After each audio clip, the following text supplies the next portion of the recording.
Hello guys, ഞാൻ ഒത്തിരി സന്തോഷമുള്ള ഒരു കാര്യം പറയാനാണ് വന്നത്. അപ്പം നിങ്ങൾക്കിത് കേൾക്കുമ്പോൾ എങ്ങനെയാണെന്ന് എനിക്ക് അറിഞ്ഞുകൂടാ. പക്ഷെ എന്നെ വെച്ച് നോക്കുമ്പോൾ എനിക്ക് ഭയങ്കര സന്തോഷമുള്ളൊരു കാര്യമാണ്. നിങ്ങൾക്ക് അറിയാം, ഉണ്ണിമോളുടെ പല ഇഷ്യൂസും ഞാൻ നേരത്തെ ഉണ്ണിമോളെ കാര്യങ്ങൾ പറഞ്ഞ് വീഡിയോ ചെയ്തിട്ടുണ്ടായിരുന്നു. അപ്പോഴും ഒത്തിരി പേര് നമ്മൾ സപ്പോർട്ട് ചെയ്ത് സംസാരിച്ചിട്ടുണ്ടായിരുന്നു. ഉണ്ണിമോള് ഹോസ്പിറ്റലിലാണ്. അപ്പോൾ ഇന്ന് ഡോക്ടർ ഉണ്ണിമോളെ കാണാൻ വന്നപ്പോഴത്തേക്ക് ഇതേപോലെ ഡോക്ടർ പറഞ്ഞു ഉണ്ണിമോള് മിറാക്കിളാണെന്ന് ഡോക്ടർ പറഞ്ഞു. അത് കേട്ടപ്പോൾ ഞങ്ങൾക്ക് ഒത്തിരി സന്തോഷം തോന്നി. കാരണം ഉണ്ണിമോക്ക് ഒരു അസുഖം വന്നതിൽ ഞങ്ങൾക്ക് സത്യത്തിൽ ഒത്തിരി സങ്കടം ഉണ്ടായിരുന്നു. ഞങ്ങൾ പുറമേ കാണിച്ചില്ലെങ്കിൽ ഞങ്ങളുടെ ഉള്ളിൽ അത് നന്നായിട്ടുണ്ടായിരുന്നു. പക്ഷെ ഡോക്ടർ അങ്ങനെ വന്നിട്ട് ഉണ്ണിമോള് മിറാക്കിളാണ്.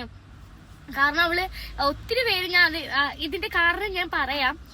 ഉണ്ണിമോള് ഇരുന്നു, ഫസ്റ്റ് ടൈം ഉണ്ണിമോള് ഇരുന്നു. അവൾക്ക് 9 മന്ത് ആയിട്ട് അവൾ ഇരുന്നിട്ടില്ല. അപ്പം ഞാൻ വീഡിയോ ഇടുമ്പോൾ ഒത്തിരി പേര് ചോദിച്ചിട്ടുണ്ട് കുഞ്ഞിരുന്നില്ലല്ലോ എന്ന്. അപ്പോഴൊക്കെ ഉള്ളിൻ്റെ ഉള്ളിൽ ഒരു സങ്കടമായിരുന്നു. പക്ഷെ അവള് ഹോസ്പിറ്റലിൽ ഫസ്റ്റ് ടൈം ഇരുന്ന് എനിക്ക് ആ വീഡിയോ എടുക്കാൻ പറ്റിയില്ല. ഒരു വട്ടം അവൾ ഇരുന്നോളൂ. അപ്പം അതൊക്കെ ഡോക്ടറോട് പറഞ്ഞിട്ട് ഡോക്ടറിന്റെ മുമ്പ് വെച്ച് അവൾ ഇരിക്കാൻ ശ്രമിച്ച്. അപ്പം ഡോക്ടർ പറഞ്ഞു കുഞ്ഞു മിറാക്കിള. ആ ഒരു ഇഷ്യൂ ഒക്കെ കൂടെ വെച്ച് നോക്കുമ്പോഴത്തേക്ക് ഉണ്ണിമോള് ദൈവത്തിന്റെ പുത്രി, അവൾ ദൈവം തന്ന സമ്മാനം ഉണ്ണിമോൾ എന്നൊക്കെ പറയുമ്പോൾ ഞങ്ങൾക്ക് ഒത്തിരി സന്തോഷം തോന്നി. അപ്പൊ ആ ഡോക്ടർ അങ്ങനെ പറഞ്ഞപ്പോൾ ഞങ്ങൾക്ക് ഒത്തിരി സന്തോഷമായിട്ട് അതെങ്ങനെ ഞങ്ങൾക്ക് പ്രകടിപ്പിക്കണമെന്ന് അറിയത്തില്ലായിരുന്നു. എന്തുവാ ഉണ്ണിയെ പറ, ഞാൻ പറഞ്ഞിട്ടുണ്ട്, എല്ലാരും പറ. ഒരു ഹാപ്പി ന്യൂസ് ഉണ്ട്. ഡോക്ടർ രാവിലെ വന്നിട്ട് പറഞ്ഞു ഉണ്ണിമോള് മിറാക്കിളാണ്.